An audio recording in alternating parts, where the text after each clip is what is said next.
সেনাবাহিনীকে ক্যান্টনমেন্টে থাকার নির্দেশ দিয়েছেন হাসনাত আব্দুল্লাহ এবং তিনি এটাও বলেছেন যে 16 বছর জাতীয় রাজনীতিতে নোংরা হস্তক্ষেপ করেছে এই সেনাবাহিনী।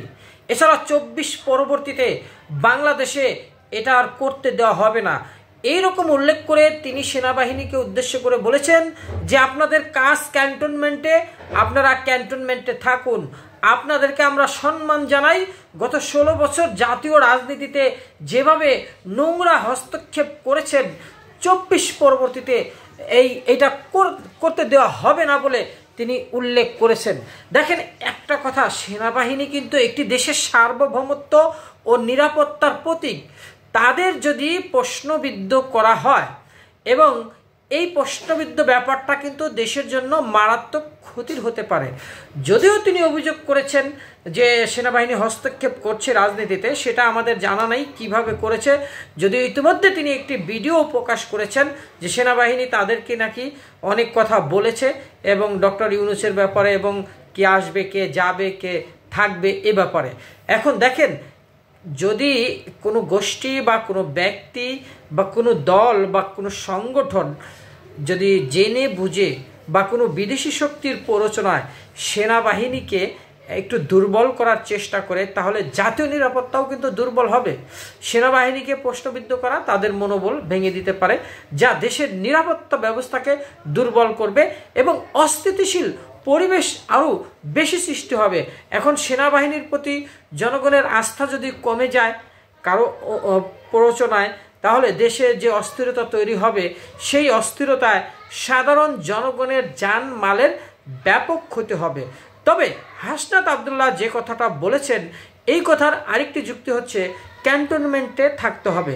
যদি এই বর্তমান পরিস্থিতিতে আসলে কি তাদের ক্যান্টনমেন্টে থাকা উচিত না জাতির পাশে থাকা উচিত, সেটারও কিন্তু সুস্পষ্ট ব্যাখ্যা আসা উচিত। কারণ এই যে বর্তমান পরিস্থিতি চলছে, এই পরিস্থিতিতে পুলিশ বাহিনী বা অন্যান্য আইনশৃঙ্খলা বাহিনী কিন্তু জানমালের নিরাপত্তা দিতে পারছে না। অনেক ক্ষেত্রে অনেক অভিযোগ কিন্তু চারদিক থেকে আসছে। সেক্ষেত্রে সেনাবাহিনীর অধীনে যৌথ বাহিনী গঠন করে যদি মব জাস্টিসের বিরুদ্ধে একটা বিশাল একটা অভিযান এবং ধরপাকড়াও শুরু হয়, তাহলে কিন্তু দেখা যাবে যে দেশের স্থিতিশীলতা আসবে।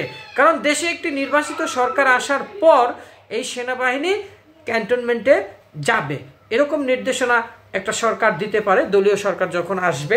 কিন্তু এই মুহূর্তে যেখানে ডক্টর মোহাম্মদ ইউনূস অন্তর্বর্তীকালীন সরকার যেটা নির্দেশ দিচ্ছে না, সেটা কিন্তু হাসনাত আব্দুল্লাহ দিচ্ছেন। আর একটি কথা হলো যে বহির্বিশ্বে কিন্তু একটা ভুল বার্তাও যেতে পারে।